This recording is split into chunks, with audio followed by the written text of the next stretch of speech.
চারিদিকে হোক প্রসার নেকির দাওয়াত, উম্মত হোক খোদা ভীরু হে রাসূল। সাল্লি আলা রাসূলিনা সাল্লি আলা মুহাম্মাদিন সাল্লি আলা নবীনা সাল্লি আলা মুহাম্মাদিন। আমরা মদিনায় যাব যদি না হয় তো কাল, নবী আমাদের ডাকিবে যদি না হয় তো কাল। সাল্লি আলা রাসূলিনা সাল্লি আলা মুহাম্মাদিন সাল্লি আলা রাসূলিনা সাল্লি আলা মুহাম্মাদিন। সারা জগতের প্রাণ তুমি, আমরা তো মেনে নিয়েছি। সারা জগতের প্রাণ তুমি, আমরা তো মেনে নিয়েছি। লোকেরাও মেনে নেবে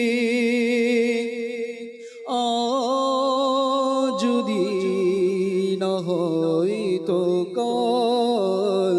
সাল্লি আলা রাসূলিনা সাল্লি আলা মুহাম্মাদিন।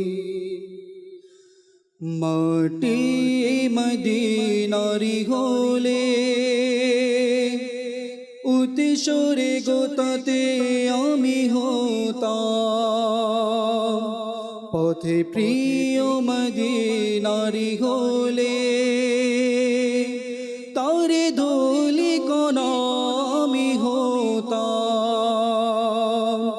মাটি মদিনারি হলে উতিসরে গোতাতে আমি হতাম, মাটি মদিনারি হলে উতিসরে গোতাতে আমি হতাম।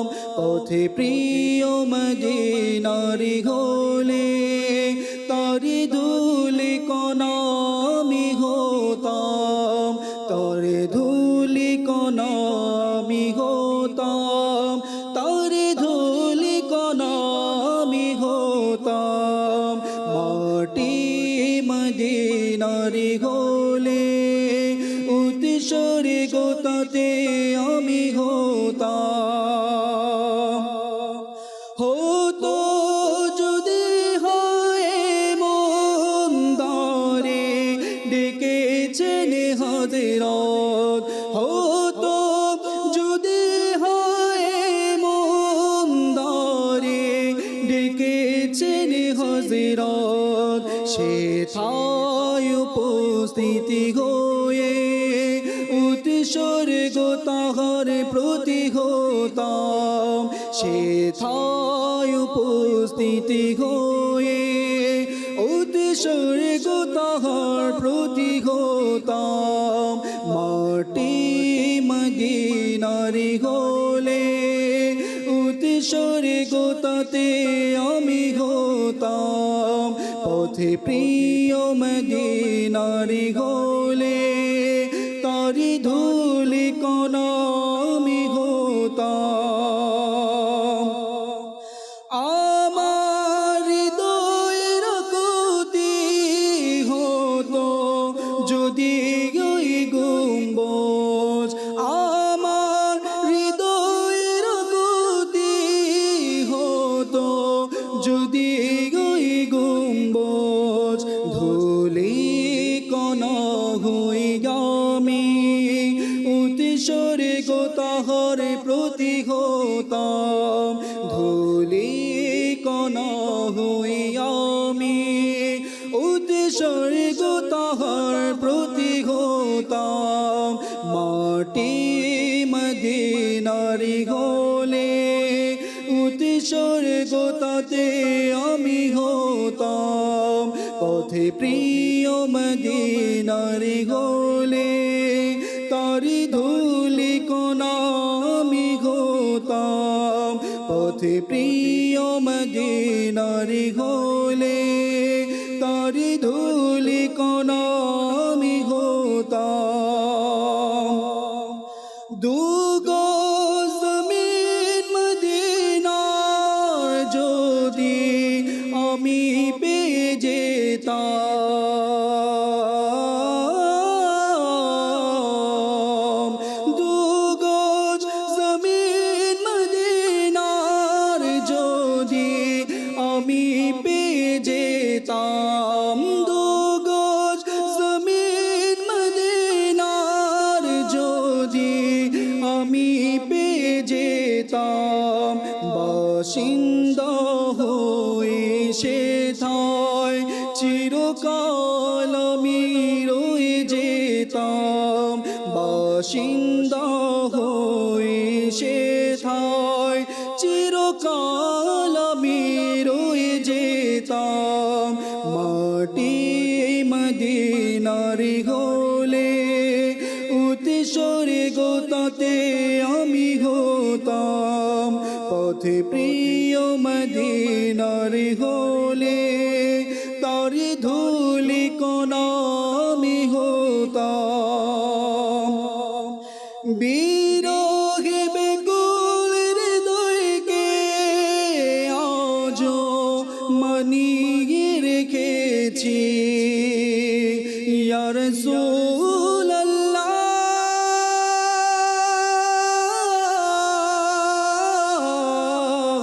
ইয়া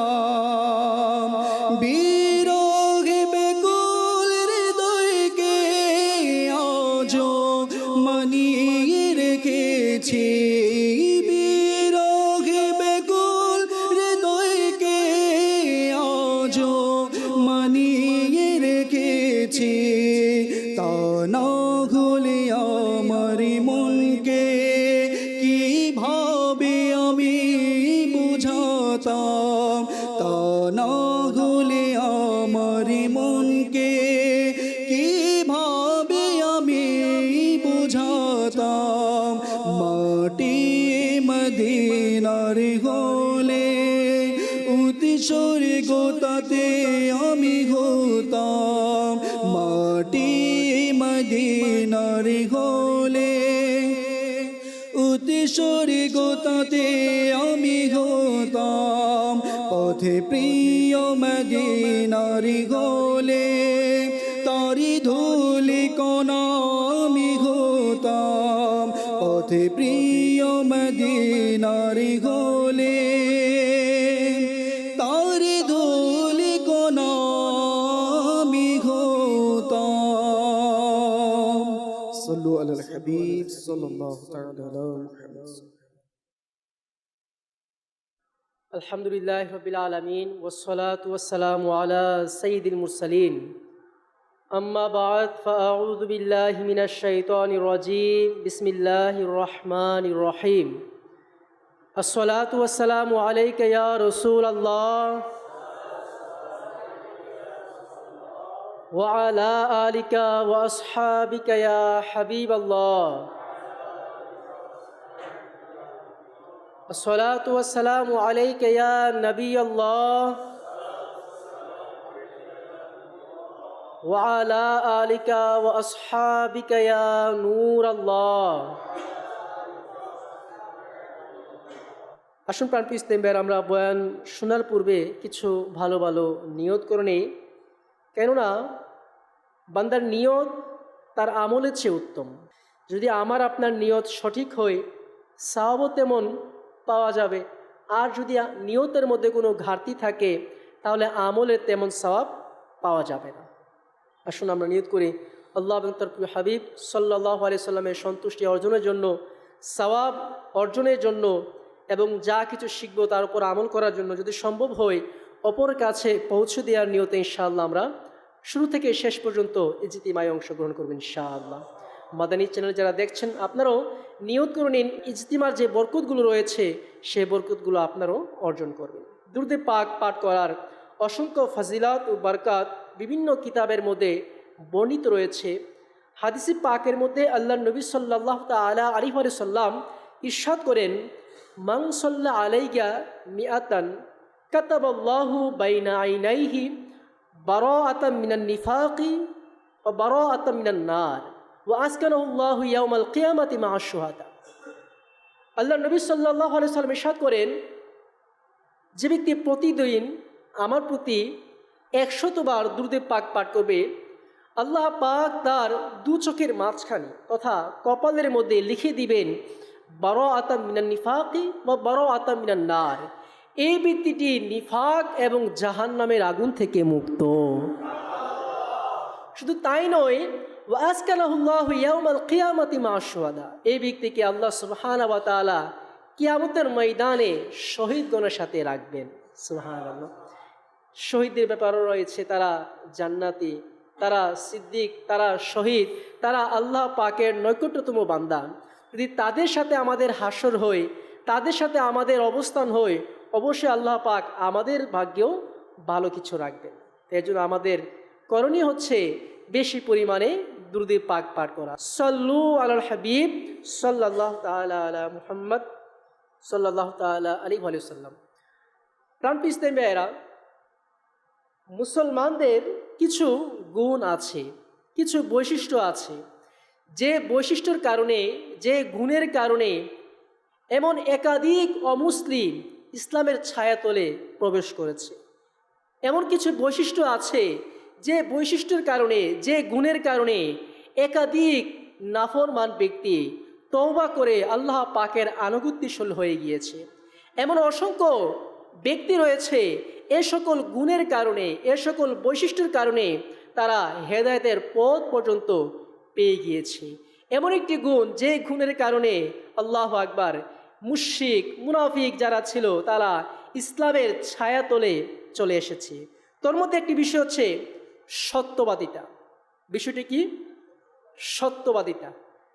একটি বিষয় মনে রাখবেন, সত্য কথা বলা, সত্যবাদিতা এটি মুসলমানদের একটি কালচার। মুসলমানদের একটি পরিচয় হচ্ছে সত্য বলা। কি বলা? মুসলমানের পরিচয় কি বলা? সত্য বলা। মিথ্যা বলা মুসলমানের গুণ নয়। আসুন ইনশাআল্লাহ আজ আমরা এ বিষয়ে কিছু শ্রবণ করব, যে আসলে সত্যবাদিতার কি পুরস্কার রয়েছে আর মিথ্যার কি কুফল রয়েছে। সাল্লু আলাল হাবিব সাল্লাল্লাহু তাআলা আলা মুহাম্মদ সাল্লাল্লাহু তাআলা আলাইহি ওয়া সাল্লাম। হযরতে নাফে রাহমাতুল্লাহি তাআলা আলাইহি বলেন, একবার হযরতে সাইয়্যিদুনা আব্দুল্লাহ বিন উমর রাদিয়াল্লাহু তাআলা আনহুমা তার সাথে কিছু সাথীদের নিয়ে তিনি সফরে ছিলেন। এক জায়গায় মরুভূমিতে তিনি তাঁবু গিঁথলেন, অর্থাৎ সফর বিরতি দিলেন আর খাবারের জন্য দস্তরখানা বিছালেন। তো দেখলেন এক রাখাল, যার কাজ হচ্ছে ছাগল চড়ানো, সে বকরি চড়ায়। রাখাল, তো ওই রাখাল আসলো, হযরতে সাইয়্যিদুনা আব্দুল্লাহ বিন উমর রাদিয়াল্লাহু তাআলা আনহুমা তিনি তাকে দেখে খাবারের দাওয়াত দিলেন। বলেন, তুমি আসো আমাদের সাথে দস্তরখানায় বসো, আমাদের সাথে খাবার খাও। ওই রাখাল উত্তর দিচ্ছে যে আমি রোজাদার। আমি কি? রোজাদার। তিনি আশ্চর্য হয়ে বললেন, এত প্রচণ্ড গরম, আবার মরুভূমি, এত বালি, আবার রাখালের কাজ করো, এত কষ্ট, তারপর তুমি রোজা রেখেছো? হ্যাঁ, আমি রোজা রেখেছি। হযরত আব্দুল্লাহ ইবনে উমর রাদিয়াল্লাহু তাআলা আনহু তাকে পরীক্ষা করার ইচ্ছা পোষণ করলেন, দেখি আসলে সে কি ঠিক আছে কিনা। তো আব্দুল্লাহ ইবনে উমর রাদিয়াল্লাহু তাআলা আনহু তাকে ইরশাদ করলেন, তুমি রোজা কেন রেখেছো? ইরশাদ করলেন, আল্লাহর শপথ, আমি এজন্য করছি যেন আমি আল্লাহ পাকের পক্ষ থেকে এর বিনিময়ে সওয়াব পেয়ে যাই। আর বকরি এজন্য চড়াচ্ছি যেন এর দ্বারা আমার জীবিকা উপার্জন হয়ে যায়। তো তিনি জিজ্ঞাসা করলেন যে, আচ্ছা ঠিক আছে, তুমি যেহেতু রোজা রেখেছো, আমার কাছে একটি ছাগল তুমি বিক্রি করে দাও, আমি এর মাংস তোমাকে দিয়ে দিব, তুমি এর দ্বারা ইফতারি করবে। রাখাল উত্তর দিচ্ছে, হুজুর মাফ করবেন, আসলে এই ছাগলগুলো তো আমার না, আমি তো বিক্রি করার ক্ষমতা রাখি না, এই ছাগলগুলো হচ্ছে আমার মালিকের। তিনি আবার ইরশাদ করলেন, ঠিক আছে, তুমি তোমার মালিককে বলে দিও যে নেকড়ে খেয়ে নিয়েছে, তাহলে তো হয়ে যাবে। আল্লাহু আকবার, আল্লাহু আকবার। তো গোলাম সে উত্তর দিচ্ছে যে, আমি তো মালিককে বলে দিব, কিন্তু আমার আল্লাহ পাক কোথায় থাকবেন? আল্লাহ পাক তো দেখছেন, আল্লাহ পাক তো আমার অবস্থা সম্পর্কে অবগত আছেন, তো তিনি তো আমার জাহিরি বাতিনি সকল কিছু সম্পর্কে অবগত আছেন। ইন্নাহু আলিমুম বিদাতিস সুদূর, যিনি মানুষের অন্তর্যামী। তো বলা হচ্ছে, তো সে যখন পরীক্ষায় পাশ করলেন, আব্দুল্লাহ ইবনে উমর রাদিয়াল্লাহু তাআলা তিনি মদিনায় চলে গেলেন। মদিনায় চলে গিয়ে ওই রাখাল তাকে তার খোঁজখবর নিলেন যে সে কার গুলামি করছে, সে কার দাস। দাস আপনারা বুঝেন, গুলাম। যেমন বর্তমান আমরা গরু, এটা আমাদের নিজের মালিকানা, চাইলে এটা দিয়ে খাল চাষ করতে পারি, জমি চাষ করতে পারি, যা ইচ্ছে তাই করতে পারি। তো মানুষকে কেনা বেচা হতো, তাদেরকে কৃতদাস, গুলাম বলা হতো। তো খবর নিয়ে দেখতে পেলেন যে অমুক ব্যক্তির সে দাস, সে গুলাম। তো আব্দুল্লাহ ইবনে উমর রাদিয়াল্লাহু তাআলা আনহু তার এই সততার পুরস্কার স্বরূপ তাকে আজাদ করে নিলেন এবং সকল ছাগলগুলো তাকে দান করে দিলেন। সুবহান। প্রাণপ্রিয় ইসলামের দেখুন, এই একটি মাত্র সততার কারণে সে দুনিয়াবী পরীক্ষায় পাশ হয়ে গিয়েছে, আর এই সততার পুরস্কার স্বরূপ আল্লাহ পাক তাকে গুলামি থেকে মুক্তি দিয়েছেন এবং তাকে ধনবান করে দিয়েছেন। সুবহানাল্লাহ। প্রাণপ্রিয় ইসলামেরা, এই ঘটনা থেকে বোঝা গেল, যারা আল্লাহ ওয়ালা, যারা ক্ষুধাবিদু, যারা আল্লাহকে ভয় করে, তারা সর্বদা সত্য কথা বলে, সৎ পথে থাকে, শরীয়তের পরিপন্থী কাজ তারা করে না, তারা দ্বীনের বিধানের উপরে আমল করতে থাকে। আল্লাহু আকবার, আল্লাহু আকবার। হাদিসে পাকের মধ্যে আল্লাহ নবী সাল্লাল্লাহু তাআলা আলাইহি ওয়াসাল্লাম ইরশাদ করেন, মান ক্বালা লা ইলাহা ইল্লাল্লাহ দাখালাল জান্নাহ ওয়া ওয়াজাবাত লাহুল জান্নাহ। হাদিসে পাকের মধ্যে আল্লাহ নবী ইরশাদ করেন, যে ব্যক্তি লা ইলাহা ইল্লাল্লাহ এই বাক্যটি পাঠ করবে, তার জন্য জান্নাত ওয়াজিব হয়ে যাবে। সুবহানাল্লাহ। এই হাদিসে পাক এখানে নিয়ে আসার কারণ হচ্ছে যে আমরা জবান দিয়ে, আমাদের জিহ্বা দিয়ে অনেক কথা বলি, সত্য, মিথ্যা, গীবত, চুগলখড়ি, পরনিন্দা, যা কিছু আছে, আমরা এই জবান দিয়ে, আমাদের জিহ্বা দিয়ে সেই গুনাহগুলো আমরা করে থাকি। এখানে হাদিসে পাক আনার উদ্দেশ্য হচ্ছে, আমরা যদি অহেতুক কথা না বলে, মিথ্যা না বলে, অযথা কথা না বলে লা ইলাহা ইল্লাল্লাহ পাঠ করি, তাহলে জান্নাত আমাদের জন্য ওয়াজিব হয়ে যাবে। সুবহানাল্লাহ। যদি এই জিহ্বা মাশাআল্লাহ আল্লাহ পাকের নাফরমানির মধ্যে চলে যায়, তাহলে তো আমাদের অনেক ভয়ানক আযাবের শিকার হতে হবে। প্রাণপ্রিয় ইসলামী ভাইয়েরা, এই জিহ্বার সঠিকভাবে আমাদেরকে পরিচালনা করতে হবে, নতুবা দেখা যাবে এই জিহ্বার কারণে আমরা একদিন জাহান্নামের মধ্যে চলে যাব।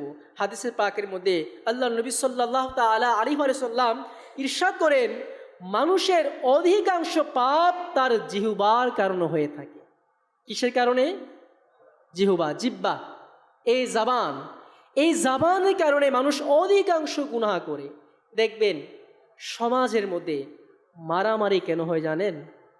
প্রথমত শুরু হয় ভালো কথা দ্বারা, তারপর তিক্ত কথা দ্বারা, তারপর গালিগালাজ দ্বারা, তারপর হুমকি দামকি দ্বারা, এরপর সেটা হাতাহাতিতে পরিণত হয়ে যায়। তো এই জিহ্বার কারণে মানুষ অনেক গুনাহের শিকার হয়ে যায়, অনেক গুনাহের মধ্যে জড়িত হয়ে যায় মাত্র এই জিহ্বার কারণে। এই জিহ্বার কারণে একটি পরিবার জোড়া লেগে যায়, আর এই জিহ্বার কারণে একটি পরিবার বিচ্ছেদ হয়ে যায়। আল্লাহ পাক আমাদেরকে হিফাজত করুন। সাল্লু আলাল হাবিব সাল্লাল্লাহু তাআলা আলা মুহাম্মদ সাল্লাল্লাহু তাআলা আলাইহি ওয়া সাল্লাম। প্রাণপ্রিয় ইসলামীরা, কিতাবের মধ্যে বর্ণিত আছে হযরতে মালিক বিন দিনার রহমাতুল্লাহি তাআলা আলাইহি বলেন, যেমনিভাবে খেজুর এর চারা, খেজুর গাছের চারা সূচনা একটি ঢাল থেকে হয়, তখন ওই ঢালটি এমন দুর্বল থাকে যে একটা বাচ্চাও যদি সেটাকে উপড়ে ফেলতে চায়, সে গাছটিকে উপড়ে ফেলতে পারবে, ছাগলও সে গাছটিকে খেয়ে নিতে পারবে, কেননা তার গুড়াগুলো দুর্বল। অতঃপর যখন এই চারা পানি দেওয়া হয়, গাছে পানি দেওয়া হয়, ধীরে ধীরে ক্রমাগতভাবে সেখানে পুষ্টি পেতে থাকে, ক্রমান্বয়ে সেটি বড় হতে থাকে, তার শিকড় মজবুত হয়ে থাকে। এমনটি অবস্থা এক পর্যায়ে দেখা যাবে সে গাছকে ধাক্কা দিয়েও উপড়ে ফেলা যাবে না। প্রাণপ্রিয় ইসলামী ভাইরা, তিনি উদাহরণ দিচ্ছেন যে যারা আল্লাহওয়ালা, যারা তাদের উদাহরণ হচ্ছে এমন, যদি তারা সৎ পথে চলতে চায়, সত্যবাদী হতে চায়, সত্য কথা বলতে চায়, তাদের প্রাথমিকটা এত সহজ হবে না। কি বলেন, সহজ হবে? দেখবেন বর্তমান সত্য কথা বলা কিন্তু অনেক কঠিন। বিশেষ করে যারা ব্যবসা করে, তাদের পরিস্থিতি মিথ্যা না বললে মনে হয় পণ্য বিক্রি হবে না, এমন অবস্থা চলে এসেছে। মানে ব্যবসার একটি অংশ হচ্ছে মিথ্যা বলা, যেভাবে মানে চাপা দিতে হবে, মানে মিথ্যার আশ্রয় নিতে হবে, এভাবে সে ব্যবসা করতে হবে। তবে হচ্ছে যারা মুমিন বান্দা, যারা তাকওয়াবান আল্লাহওয়ালা, তাদের প্রাথমিক পথ সহজ হয় না। তারা চাইলে দেখা যাচ্ছে যখন মিথ্যার আশ্রয় তারা নেয় না, তখন তাদের তিরস্কার শিকার হতে হয়, তাদেরকে অপমানিত হতে হয়। মিথ্যা না বলার কারণে তাদেরকে কখনো পণ্য বিক্রি না হয়ে যায়, পণ্য থেকে যায়, বিক্রি হয় না, বা কখনো দেখা যাচ্ছে সংসারের মধ্যে প্রাথমিক শান্তি আসে না মিথ্যা না বলার কারণে। যখন মুমিন বান্দা সে সত্য বলতে অভ্যস্ত হয়ে যায়, সত্যবাদীতে সে পরিণত হয়ে যায়, তখন তার ঈমান এত মজবুত থাকে যে বলা হচ্ছে যদি কেউ তাকে হত্যা করে দেয়, সে কখনো মিথ্যা বলবে না। কেন? যে সত্যবাদীদের যে গুণ, সত্যবাদীদের যে বরকত সে পেয়ে গিয়েছে, সত্যবাদীদের স্বাদ সে অনুভব করেছে, তাকে হাজার আঘাত করলে সে মিথ্যা বলতে কখনো রাজি হবে না। প্রাণপ্রিয় ইসলামী ভাইরা, এই কথাটি শোনার পর হযরতে মালিক বিন দিনার রহমাতুল্লাহি তাআলা আলাইহি জিজ্ঞাসা করলেন, তুমি কি এমন লোকদের দেখেছো যারা এই পর্যায়ে উপনীত হয়েছে? এরপর স্বয়ং তিনি নিজেকে সম্বোধন করে বললেন, হ্যাঁ, কেন নয়, আল্লাহ পাকের শপথ, আমরা এমন লোককে দেখেছি, আর তিনি হলেন হযরতে হাসান বসরি রাদিয়াল্লাহু তাআলা আনহু। সুবহানাল্লাহ। তিনি হলেন হযরত সাঈদ বিন জুবাইর রাদিয়াল্লাহু তাআলা আনহু এদের মধ্যে সৌভাগ্যবন্তের তালিকার অন্তর্ভুক্ত। তারা হলেন ওইসব লোক যাদের একটি কথায় আল্লাহ পাক হাজার হাজার মানুষকে জীবন দান করেন। সুবহানাল্লাহ। অর্থাৎ তাদের এক একটি কথার জন্য, এক একটি কথার বরকতে আল্লাহ পাক এর এত দয়া হয়ে যায় যে তাদের এই কথার বরকতে হাজার হাজার লোক গুনাহ থেকে তওবা করে সৎ পথে চলে আসে। সুবহানাল্লাহ। প্রাণপ্রিয় ইসলামী ভাইরা, সত্যবাদীদের পুরস্কার কি রয়েছে? এই সত্যবাদিতার ব্যাপারে আল্লাহ সুবহানাহু ওয়া তাআলা কুরআনে পাকের মধ্যে ইরশাদ করেন, আল্লাহ সুবহানাহু ওয়া তাআলা ইরশাদ করেন, যারা সত্যবাদী, যারা সত্য কথা বলে, কিয়ামতের দিন, ওই দিন তাদেরকে সত্যবাদিতা, তাদের সত্যতা তাদের কিয়ামতের ময়দানে কাজে আসবে। সুবহানাল্লাহ। লাহুম জান্নাতুন তাজরি মিন তাহতিহাল আনহার, তাদের জন্য রয়েছে জান্নাত, তাদের জন্য এমন জান্নাত রয়েছে যেগুলোর নিম্ন দেশে নদীসমূহ প্রবাহিত। সুবহানাল্লাহ। খালিদিনা ফিহা আবাদা, যে জান্নাতের মধ্যে তারা অনন্তকাল চিরস্থায়ীভাবে তারা জান্নাতের মধ্যে বসবাস করবে। সুবহানাল্লাহ, আল্লাহু আকবার। এই আয়াতে কারিমার মধ্যে আল্লাহ পাক যেটি বুঝিয়েছেন যে যারা সত্যবাদী, যারা সত্য কথা বলে, এই সত্যবাদিতা কিয়ামতের ময়দানে তাদেরকে নাজাত দিয়ে দিবেন। সুবহানাল্লাহ। প্রসিদ্ধ মুফাসসির কুরআন হযরতে আল্লামা ইসমাইল হাক্কি তাফসীর রুহুল বায়ানের মধ্যে তিনি লিখেন,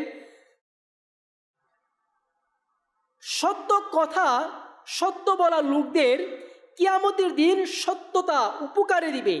দুনিয়াতে মিথ্যা বলা, ধোঁকা দেওয়া কিয়ামতের দিন কোনো উপকার আসবে না, বরঞ্চ মিথ্যা বলা, ধোঁকা দেওয়া কিয়ামতের ময়দানে তাকে উল্টো ফাঁসিয়ে দিবে। বিবেকবান লোকদের সত্যবাদিতার রাস্তার চলার চেষ্টা করা উচিত। সততা অবলম্বন করা বান্দাকে নেক আমলের দিকে ধাবিত করে। সুবহানাল্লাহ।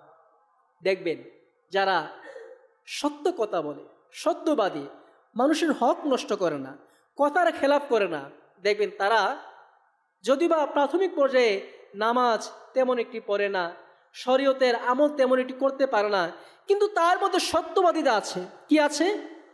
তার মধ্যে সত্যবাদিতা আছে, সত্যতা আছে, তার মধ্যে আছে। দেখবেন এক পর্যায়ে সে একদিন সে নামাজি হয়ে যায়। এমন উদাহরণ সমাজের মধ্যে বহু আছে। সে চিন্তা করে, ভাই আমি কারো হক নষ্ট করি না, আমি মিথ্যা বলি না, আমি সৎ পথে থাকি, সত্য কথা বলি, আল্লাহ আমার প্রতি রাজি হয়ে যাক। এই যে আশা করতে দেখা যায় এক পর্যায়ে সে আল্লাহ পাকের পথে সে পরিপূর্ণভাবে চলে আসে এই সত্যবাদিতার কারণে। অপর আয়াতে কারিমার মধ্যে আল্লাহ সুবহানাহু ওয়া তাআলা ইরশাদ করেন, ওয়াকুনু মা'আস সাদিকিন, যে তোমরা সত্যবাদীদের সাথে অবস্থান করো। সুবহানাল্লাহ। কাদের সাথে? কে বলছেন? আল্লাহ পাক বলছেন। কাদের বলছেন? আমাদের বলছেন। আমরা যেন যারা সত্যবাদী, যাদের মধ্যে সততা আছে, তাকওয়াবান যারা, তাদের সান্নিধ্য অবলম্বন করার জন্য আল্লাহ পাক আমাদের ইরশাদ করছেন, হে ঈমানদাররা, ওয়াকুনু মা'আস সাদিকিন, যারা সত্যবাদী, যারা তাকওয়াবান, যাদের মধ্যে সততা রয়েছে, আল্লাহ পাকের ভয় রয়েছে, খৌফে খুদা যাদের মধ্যে আছে, তোমরা তাদের মধ্যে শামিল হয়ে যাও। সুবহানাল্লাহ। এই আয়াতের তাফসীরের মধ্যে, তাফসীরে সিরাতুল জিনানের মধ্যে উল্লেখ রয়েছে, অর্থাৎ ওইসব লোকদেরকে তোমরা সাথী হয়ে যাও যারা ঈমানের ক্ষেত্রে সত্যবাদী, যারা মুখলিস এবং যারা রাসূল পাক সাল্লাল্লাহু আলাইহি ওয়াসাল্লামের একনিষ্ঠতার সাথে সত্যায়ন করে। সুবহানাল্লাহ। প্রাণপ্রিয় ইসলামী ভাইয়েরা, এই আয়াতে কারিমার মধ্যে আল্লাহ পাক আমাদের সাথে করছেন, ওয়াকুনু মা'আস সাদিকিন, তোমরা সত্যবাদীদের সাথে অন্তর্ভুক্ত হয়ে যাও। প্রাণপ্রিয় ইসলামী ভাইয়েরা, দেখা যাচ্ছে আমাদের অবস্থা বিপরীত। আমাদের সমাজের মধ্যে যারা একটু বিত্তশালী, যারা ধনবান, যারা পাওয়ারফুল লোক, যারা ক্ষমতাশালী, যারা, আমরা তাদের সান্নিধ্যে যাই। যারা বড় ব্যবসায়িক, যারা, আমরা তাদের পিছনে চলি। দুনিয়ার মধ্যে যারা সাকসেস, আমরা তাদের পিছনে চলি। কিন্তু আমরা এই কথা পরোয়া করি না সে কি মিথ্যা বলে কিনা, সে হারাম খায় কিনা, সে আল্লাহ পাকের নাফরমানি করে কিনা, সে আল্লাহ পাকের অবাধ্য হয় কিনা, রাসূল পাকের সুন্নতের উপর আমল করে কিনা, সে গান বাজনা শুনে কিনা, এই সকল বিষয় চিন্তা করার মনোমানসিকতা আমাদের মধ্যে নেই। আমরা চিন্তা করি কি, সে মালদার, সে ক্ষমতাবান, আমি তার পিছনে চললে বিপদে পড়লে সে আমার কাজে আসবে, আমি অভাবে পড়লে সে আমাকে সাহায্য করবে, আমি মুসিবতে পড়লে সে আমাকে উদ্ধার করবে। এই চিন্তা চেতনায় আমরা এই আয়াতকে পর্যালোচনা করতে পারি না। আমরা বরঞ্চ আমরা দুনিয়াবী চিন্তার মধ্যে বিমুখ হয়ে যাই। প্রাণপ্রিয় ইসলামী ভাইয়েরা, সত্যবাদী কারা? সত্যবাদী হচ্ছে যারা আল্লাহ পাকে ভয় করে, আল্লাহ ওয়ালা যারা, নেককার যারা, তাকওয়াবান যারা, তারা হচ্ছে সত্যবাদী, তারা হচ্ছে সৎ বান্দা। আর তাদের সান্নিধ্য অবলম্বন করার জন্য আল্লাহ পাক আমাদের ইরশাদ করছেন। প্রাণপ্রিয় ইসলামী ভাইয়েরা, মনে রাখবেন, যেভাবে আল্লাহ পাক আমাদেরকে বলেছেন আমরা যেন সত্যবাদীদের সাথে সৎ লোকদের সান্নিধ্য অবলম্বন করি, ঠিক তদ্রূপভাবে উলামায়ে কেরাম, আল্লাহর ওয়ালিগণ আমাদেরকে কিছু গাইডলাইন করেছে, কিছু দিক নির্দেশনা প্রদান করেছে, আমরা যেন সত্যবাদীদের সাথে এমন লোকদের নির্বাচন করি যারা আমাদের দুনিয়া এবং আখিরাতের মধ্যে কাজে আসে। কিতাবের মধ্যে বর্ণিত আছে, হযরতে ইমাম জাফর সাদিক রাহমাতুল্লাহি তাআলা বলেন, তোমরা 5 প্রকারের লোকের সংস্পর্শ অবলম্বন করবে না। কয় প্রকার? কত প্রকার? অর্থাৎ তোমরা এই 5 শ্রেণীর লোকের কাছে যাবে না, তাদেরকে বন্ধু বানাবে না, তাদের থেকে দূরে থাকবে। শুনবেন তারা কারা? নাম্বার 1, যে ব্যক্তি অনেক বেশি মিথ্যা বলে। কি বলে? মিথ্যাবাদী যারা, মিথ্যা কথা যারা বলে, তাদের সান্নিধ্য অবলম্বন করা যাবে। ইমাম জাফর সাদিক বলছেন, তোমরা তাদের থেকে বিরত থাকো যারা মিথ্যা বলে। কেন? তুমি তার দ্বারা ধোঁকা খাবে। সে হলো মরুভূমির বালির মতো, যাকে দেখতে পানির মতো মনে হয়। নাম্বার 2, বুকা লোক, যারা বুকা নির্বোধ, তাদের সান্নিধ্য অবলম্বন করা যাবে না। কেননা বলা হচ্ছে, কেননা তার কাছ থেকে তোমার কিছুই অর্জন হবে না। যদি সে তোমার উপকার করতে চাইলেও সে তোমার ক্ষতি করে বসবে। এমন লোক আছে কিনা? হ্যাঁ, সে আপনাকে মহব্বত করে ভালোবাসে, সে আপনাকে উপকার করতে চায়, কিন্তু তার নির্বুদ্ধিতার কারণে সে আপনার ক্ষতি করে বসে। এমন লোক সমাজে আছে কিনা? তো বলা হচ্ছে, এই ধরনের বুকা লোকের সাথে চলা যাবে না। যারা বুকা নির্বোধ ব্যক্তি, যারা, তাদের সান্নিধ্য অবলম্বন করা যাবে, তাদেরকে বন্ধু বানানো যাবে না। নাম্বার 3, কৃপণ। কারা? কৃপণ লোক। কৃপণ লোকের অবস্থা তো এমন যে আপনি বিপদে পড়লে সে আপনার কাছে আসবে না। কেননা যখন তোমার তাকে অনেক বেশি প্রয়োজন হবে, সে তোমাকে ছেড়ে চলে যাবে। কৃপণ ব্যক্তি। এখন আপনি কোথাও গিয়েছেন, হোটেলে নাস্তা করলেন, দেখলেন আপনার পকেটে টাকা নেই, আপনার বন্ধু আছে, সে আপনাকে ছেড়ে চলে যাবে, কারণ সে টাকা চিন্তা করবে। তো কৃপণ ব্যক্তিকে বন্ধু বানানো যাবে, যারা কৃপণ তাদেরকে বন্ধু বানানো যাবে না। 4 নাম্বার, যারা কাপুরুষ। কারা? কাপুরুষ, যাদের হাড় দুর্বল, যাদের অল্পতে ভয় পায়। এখন আপনি বিপদে পড়েছেন, সে আপনাকে বাঁচানোর পরিবর্তে সে নিজের জান বাঁচিয়ে চলে যাবে। সে আপনাকে চিন্তা করবে না, সে চিন্তা করবে আমি আগে নিজের জান বাঁচাই, আমি নিজে চিন্তা করি। সে নিজে চিন্তা করবে, সে মানুষের চিন্তা করবে না। তবে যারা কাপুরুষ, ভীতু যারা, তাদেরকে বন্ধু বানানো যাবে না। 5 নাম্বার, যারা ফাসিক। কারা? ফাসিক, যারা নাফরমান। কেননা সে তোমাকে 1 লুকমা বা এর চেয়ে কম দামে বিক্রি করে দিবে। কেউ জিজ্ঞাসা করল, হুজুর লুকমার চেয়ে কম দাম, এটা আবার কিভাবে? বলেন, তার লোভ রাখা আর সেটি না পাওয়া। সে লোভ করবে কিন্তু সেটা পাবে না, আর সে তোমাকে ধোঁকায় ফেলে দিবে। তো এই 5 শ্রেণীর লোকের সাথে বন্ধুত্ব করা যাবে। মনে থাকবে, নাম্বার 1, যারা মিথ্যা বলে। নাম্বার 2, বুকা। নাম্বার 3, কৃপণ। নাম্বার 4, কাপুরুষ। নাম্বার 5, ফাসিক। মনে থাকবে প্রাণ ইসলামী ভাইরা? আজকের বয়ান থেকে আপনারা এই মেসেজটুকু নিয়ে যান, আর কিছু না করে অন্তত এই 5 ব্যক্তিকে বন্ধু বানাবো না। কি বলেন? নিজের ঈমান, নিজের দিন, দুনিয়া সকল কিছু বাঁচবে যদি আমরা এই ধরনের লোক থেকে দূরে থাকতে পারি। আল্লাহ পাক আমাদেরকে হিফাজত করবে। সাল্লু আলাল হাবিব সাল্লাল্লাহু তাআলা আলা মুহাম্মদ সাল্লাল্লাহু তাআলা আলাইহি ওয়া সাল্লাম। প্রাণ ইসলামী ভাইরা, সত্যবাদিতার বেনিফিট কি? সত্যবাদিতার পুরস্কার কি? হাদিসে পাকের মধ্যে আল্লাহ নবী সাল্লাল্লাহু তাআলা আলাইহি ওয়া সাল্লাম ইরশাদ করেন, তোমাদের উপর সত্য বলা আবশ্যক, কেননা এটি নেকির সাথে সম্পৃক্ত আর এটি জান্নাতে নিয়ে যাবে। সুবহানাল্লাহ। অপর হাদিসে পাকের মধ্যে এসেছে, আল্লাহ নবী সাল্লাল্লাহু তাআলা আলাইহি ওয়া সাল্লাম ইরশাদ করেন, নিশ্চয় সততায় কল্যাণের পথ প্রদর্শন করে এবং কল্যাণ জান্নাতের দিকে নিয়ে যায়। লোক বরাবর সত্যি বলতে থাকে, এমনকি সে অত্যন্ত সত্যবাদী হয়ে যায়। সুবহানাল্লাহ, সুবহানাল্লাহ। প্রাণ ইসলামী ভাইরা, সততার আরও কিছু পুরস্কার আছে, কিছু বেনিফিট আছে।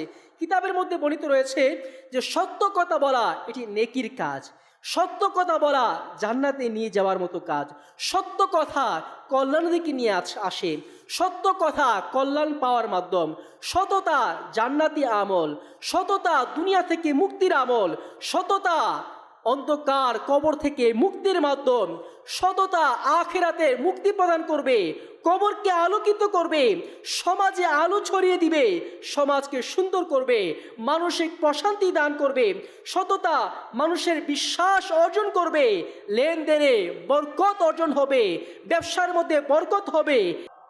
প্রাণপ্রিয় বেড়া, সত্য কথা বলার আরও কিছু উপকার রয়েছে। যেমনটি কিতাবের মধ্যে বর্ণিত রয়েছে, যে ব্যক্তি সত্য বলাতে অভ্যস্ত হয়ে যায়, আল্লাহ পাক তাকে নেককার বানিয়ে দেন। সুবহানাল্লাহ। তার ভালো কাজের অভ্যাস হয়ে যায়। বলা হচ্ছে সত্যের বরকতে সে ইন্তিকালের সময়ে নেককার থাকে। আল্লাহু আকবার। সে মন্দ কাজ থেকে দূরে থাকে। আল্লাহ পাকের কুদরতি দৃষ্টিতে সে সত্যবাদী হয়ে যায়। সে প্রত্যেক প্রকার আযাব থেকে নিরাপদ থাকে, প্রত্যেক প্রকারের সওয়াব পেয়ে থাকে। দুনিয়াবাসী তাকে সত্যবাদী ও ভালো মানুষ হিসাবে তাকে চিনেন। বলা হচ্ছে মানুষের হৃদয়ে তার প্রতি সম্মান বেড়ে যায়। এই সততার কারণে সত্যবাদিতা এমন একটি গুণ যে নূর, যেটা সত্য বলা লোকদের হৃদয়ে হেদায়েতের কারণ হয়ে যায়। আল্লাহু আকবার। যেমনিভাবে তার স্বীয় পালনকর্তার সন্তুষ্টি অর্জন হয়, আর তার এই সততা বলার কারণে তার নূর অর্জিত হয়। সুবহানাল্লাহ। প্রাণপ্রিয় মেয়েরা, এক কথায় সত্য বলাতে কোনো ক্ষতি নাই, কোনো ক্ষতি নাই। সত্য বলাতে কোনো ক্ষতি নাই। সত্য বলাতে আরো কিছু উপকার রয়েছে, শুনুন। বর্ণিত রয়েছে একদিন হাজ্জাজ বিন ইউসুফ, ইতিহাসের পাতায় তার নাম এক একভাবে লেখা হয়েছে। তো হাজ্জাজ বিন ইউসুফ সে কয়েকজন কয়েদিকে নিয়ে আসতেন, জেলখানার বন্দিকে নিয়ে আসতেন। সে তাদেরকে হত্যা করবে, ফাঁসি দিবে, তাদের রায় হয়ে গিয়েছে। যখন হত্যা করার জন্য, ফাঁসি দেওয়ার জন্য তাদেরকে আনা হলো, তো এক কয়েদি দাঁড়িয়ে বলল, হে বাদশাহ, তোমার উপর আমার একটি হক আছে। কি আছে? কাকে বলছে? বাদশাকে বলছে, হে বাদশাহ, তুমি আমাকে হত্যা করছো, তবে তোমার প্রতি আমার একটি হক আছে। বাদশাহ বলল, কি হক? জিজ্ঞাসা, বলো কি হক? বলল যে একদিন অমুক ব্যক্তি তোমাকে গালমন্দ করেছিল, তোমাকে নিয়ে বাজে বক্তব্য দিচ্ছিল, আমি সেটা প্রতিহত করেছিলাম, আমি তোমাকে বাঁচিয়ে নিয়েছিলাম। হাজ্জাজ বলল, যে সাক্ষী কি? তুমি যে আমাকে উপকার করেছো, বা তুমি আমার সাথে আমাকে নিয়ে মন্দ বলার সময় তুমি প্রতিহত করেছো, এর সাক্ষী কে? সে বলল, আমি আল্লাহ পাকের ওয়াস্তা দিচ্ছি, যে এ কথাগুলো শুনেছিল সে যেন সাক্ষী দিই। আল্লাহু আকবার। এ কথা বলাতে এক কয়েদি, পাশের আরেক কয়েদি যাকে হত্যা করবে, সে সাক্ষী দিচ্ছে যে আমি শুনেছি, যখন এই ঘটনা ঘটে আমি তখন সামনেই ছিলাম। তো হাজ্জাজ বিন ইউসুফ বলেন যে আমাকে আমার এই উপকারটি করেছে তাকে মুক্তি দিয়ে দাও। তাকে মুক্তি দিয়ে দিল। তো হাজ্জাজ বিন ইউসুফ তাকে জিজ্ঞাসা করলো, আচ্ছা, আমি তাকে মুক্তি দিয়েছি, সে আমার উপকার করেছে, তথা আমাকে নিয়ে গালমন্দ করা অবস্থায় সে প্রতিহত করেছিল, আমি খুশি হয়ে তাকে মুক্তি দিয়েছি। আচ্ছা তুমি বলো, তুমি কেন আমার এমন অবস্থায় আমার পাশে দাঁড়ালে না? তো ওই কয়েদি সে সত্য কথা বলছে, বাদশাহ, আমি এজন্য আপনার পক্ষে দাঁড়াইনি, এজন্য আমি আপনার গালমন্দ করে প্রতিহত করিনি, কারণ আমার অন্তরে আপনার বিষয় খুব ছিল। কি ছিল? খুব ছিল। আর এই কারণে আমি প্রতিহত করিনি। আমার অন্তরে আপনার জন্য শত্রুতা ছিল, আর এই কারণে আমি প্রতিহত করি নাই। তো বাদশাহ বলে, তাকেও মুক্তি দিয়ে দাও। সুবহানাল্লাহ। কেন মুক্তি দিবে? সে আমার সামনে এখন সাহসিকতার সাথে সত্য বলেছে, আর এ সত্য বলার কারণে তাকেও মুক্তি দিয়ে দাও। আল্লাহু আকবার। প্রাণপ্রিয়, দেখুন, একজন সত্য বলার কারণে সে ফাঁসির কাঠগড়া থেকে মুক্তি পেয়ে যায়। আল্লাহু আকবার। যদি আমরা সত্য বলি, দুনিয়া ও আখিরাতে উভয় জাহানে আমরাও ইনশাআল্লাহ মুক্তি পেয়ে যাব। সল্লু আলাল হাবিব সাল্লাল্লাহু তাআলা আলা মুহাম্মদ সাল্লাল্লাহু তাআলা আলাইহি ওয়া সাল্লাম। প্রাণপ্রিয় ভাইরা, এই সত্য কথা বলার কারণে, সত্যবাদিতার কারণে অনেক আল্লাহর ওলিগণ, অনেক নেককার বান্দারা তারা আখিরাতে মুক্তি পেয়ে গিয়েছে। কিতাবের মধ্যে বর্ণিত আছে, হযরতে বিশর বিন বকর রহমাতুল্লাহি তাআলা বলেন, আমি হযরতে ইমাম আউজাই রহমাতুল্লাহি তাআলাকে স্বপ্নে উলামায়ে কিরামের একটি দলের সাথে জান্নাতে দেখলাম। তখন জিজ্ঞাসা করলাম, হযরত ইমাম মালিক বিন আনাস রাদিয়াল্লাহু তাআলা আনহু কোথায়? বললেন, তাদের মর্যাদা অনেক উঁচুতে। কেন? আমি জিজ্ঞাসা করলাম, এর কারণ কি? তারা কেন উঁচু মর্যাদায় অধিষ্ঠিত হয়েছে? ইরশাদ করলেন, তাদের সততা তাদেরকে উপর নিয়ে গিয়েছে। সুবহানাল্লাহ। প্রাণপ্রিয় ইসলামী ভাইরা, যে আমরা যে সত্য কথা বলি, আমরাও তো মুক্তি পাবো ইনশাআল্লাহ, পাবো না? মিথ্যার কুফল হিসাবে বর্ণিত রয়েছে, বান্দা যখন মিথ্যা বলে, কি বলে? বান্দা যখন মিথ্যা বলে, তখন সেটার দুর্গন্ধে ফেরেশতারা তার থেকে 1 মাইল দূরে চলে যায়। নাউযুবিল্লাহ। কত মাইল? 1 মাইল দূরে চলে যায়। কাদের থেকে? যারা মিথ্যা বলে। যখন বান্দা মিথ্যা কথা বলে, এই মিথ্যা বলার যে বদবু, যেটা দুর্গন্ধ, এই দুর্গন্ধের কারণে ফেরেশতারা 1 মাইল দূরে চলে যায়। কিতাবের মধ্যে আরো বর্ণিত আছে, মিথ্যা বলা সবচেয়ে বড় ধোঁকা। যে ব্যক্তি মানুষকে হাসানোর জন্য মিথ্যা বলবে, তার জন্য ধ্বংস রয়েছে। মানুষকে হাসানোর জন্য মিথ্যা বলা ব্যক্তি দুজকের এত গভীরে নিক্ষিপ্ত হবে, এটা আসমান ও জমিনের মাঝখানের দূরত্ব।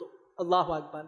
অর্থাৎ যারা এমন অনেক মজা করে, মজার ছলে মিথ্যা বলে, আছে না এমন ভাই? তো মজার ছলে মিথ্যা বলাও মিথ্যা।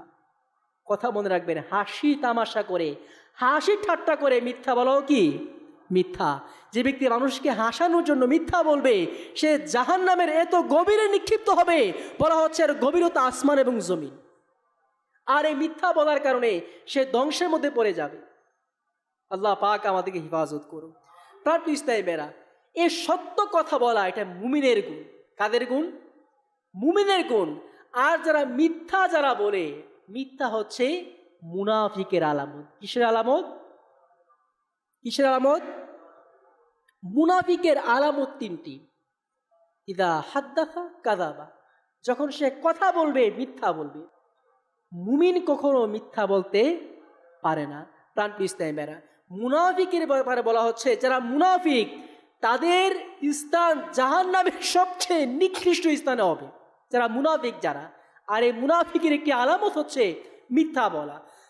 প্রাণপ্রিয় ইসলামী ভাইরা, একটি কথা মনে রাখবেন, যে মুসলমান সে কখনো মিথ্যা বলতে পারে না। যদি কোনো মুসলমান মিথ্যা বলে, তার অন্তর কাঁপবে, অন্তর সায় দিবে না। আর আমি মিথ্যা কিভাবে বলছি? মিথ্যা বলা তো হারাম, কবিরা গুনাহ, আমি মিথ্যা কেন বলবো? এ সত্যতা, এ সত্যবাদিতা বান্দাকে দুনিয়া ও আখিরাতে কামিয়াবি দান করে দিই। সততা এমন একটি গুণ, যে গুণের কারণে আল্লাহু আকবার সমাজের মধ্যে শান্তি চলে আসে। সততা এমন গুণ, যে গুণের কারণে হাজারো মানুষ হেদায়েতের পথ পেয়ে যায়। সততা এমন গুণ, পরিবারের মধ্যে মহব্বত ভালোবাসা বৃদ্ধি হয়ে যায় এ সততার কারণে। তো ইনশাআল্লাহ আজকের বয়ান থেকে আমরা এই মেসেজটুকু নিয়ে যাই, আমরা সর্বদা সত্য কথা বলবো ইনশাআল্লাহ। বলবো ইনশাআল্লাহ। কে কে বলবেন? আল্লাহ পাক আমাদের সবাইকে সত্য বলার তৌফিক দান করো। আর মিথ্যা কখনো বলবো না। আমরা সর্বদা মিথ্যা থেকে দূরে থাকবো, আর সত্যতা আমাদের মধ্যে বজায় রাখবো ইনশাআল্লাহ। বিশেষ করে যারা ব্যবসায়িক, তাদের হয়তো বেশি কষ্ট হয়ে যাবে। কি বলেন? কি বলেন? বেশি কষ্ট হয়ে যাবে। বলবেন, ভাই সত্য কথা বলে কি আর মাল বেচা যায়?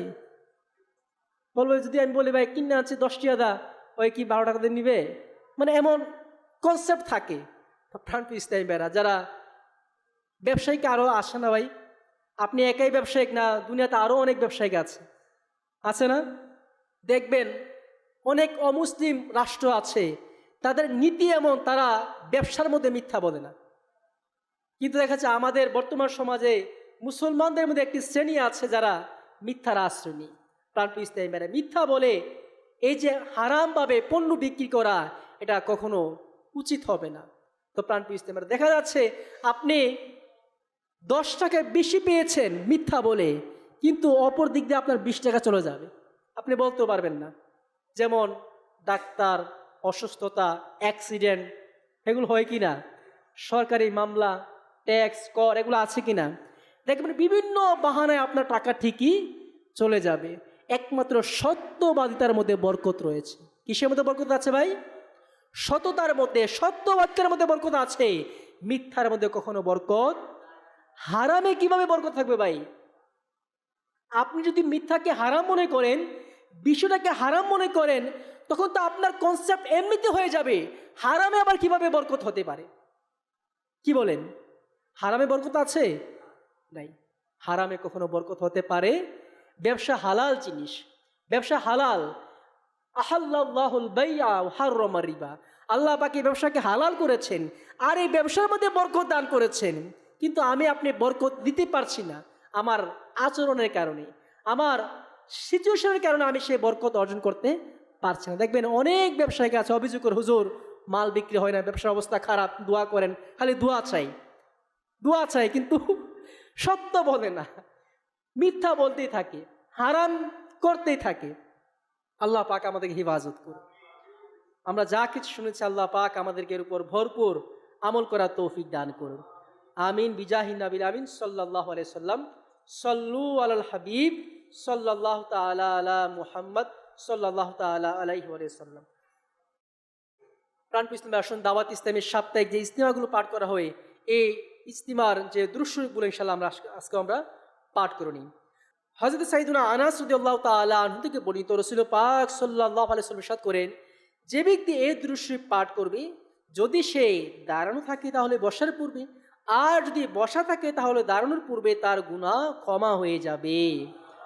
আল্লাহুম্মা সাল্লি আলা সাইয়্যিদিনা ওয়া মাওলানা মুহাম্মাদিন ওয়া আলা আলিহি ওয়া সাল্লিম।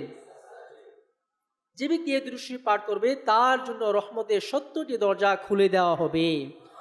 সাল্লাল্লাহু আলা মুহাম্মদ।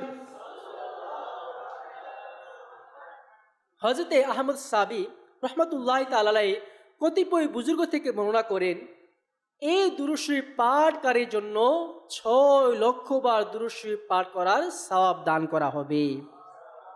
আল্লাহুম্মা সাল্লি আলা সাইয়্যিদিনা মুহাম্মাদিন আদাদা মা ফি ইলমিল্লাহি সালাতান দাইমাতাম বিদাওয়ামি মুলকিল্লাহ। একদিন এক ব্যক্তি আসলো, প্রিয় নবী সাল্লাল্লাহু আলাইহি ওয়াসাল্লাম তাকে সিদ্দিক আকবর এবং নিজের মাঝখানে বসালেন। এতে সাহাবায়ে কেরাম আশ্চর্যান্বিত হয়ে গেলেন, এই সম্মানিত লোকটি কে?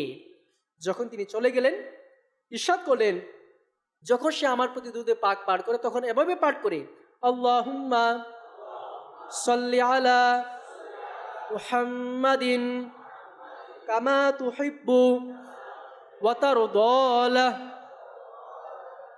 প্রিয় আকা সাল্লাল্লাহু আলাইহি ওয়াসাল্লাম ইরশাদ করেন, যে ব্যক্তি এই দুরূদ শরীফ পাঠ করবে তার জন্য আমার শাফায়াত ওয়াজিব হয়ে যাবে। আল্লাহুম্মা সাল্লি আলা মুহাম্মাদিন ওয়া আনজিলহু আল মাকআদা আল মুকাররাবা ইনদাকা ইয়াউমাল কিয়ামাহ। হযরত ইবনে আব্বাস রাদিয়াল্লাহু তাআলা আনহু থেকে বর্ণিত, রাসূল পাক সাল্লাল্লাহু আলাইহি ওয়াসাল্লাম ইরশাদ করেন, এই দোয়া পাঠকারীর জন্য 70 জন ফেরেশতা 1000 দিন পর্যন্ত নেকি সমূহ লিখতে থাকেন। জাযাল্লাহু আন্না মুহাম্মাদান মা হুয়া আহলু। রাসূল পাক সাল্লাল্লাহু আলাইহি ওয়াসাল্লাম ইরশাদ করেন, এই দোয়া 3 বাজে পাঠ করবে, সে যেন সবে কদর পেয়ে গেল। লা ইলাহা ইল্লাল্লাহু আল হালিমুল কারীম সুবহানাল্লাহি রাব্বিস সামাওয়াতি আস-সাব'i ওয়া রাব্বিল আরশিল আযীম। লা ইলাহা ইল্লাল্লাহু আল হালিমুল কারীম সুবহানাল্লাহি রাব্বিস সামাওয়াতি আস-সাব'i ওয়া রাব্বিল আরশিল আযীম। লা ইলাহা ইল্লাল্লাহু আল হালিমুল কারীম সুবহানাল্লাহি রাব্বিস সামাওয়াতি আস-সাব'i ওয়া রাব্বিল আরশিল আযীম। সাল্লু আলাল হাবিব সাল্লাল্লাহু তাআলা আলাইহি। প্রাণপ্রিয় ইসলামী ভাইরা, আসুন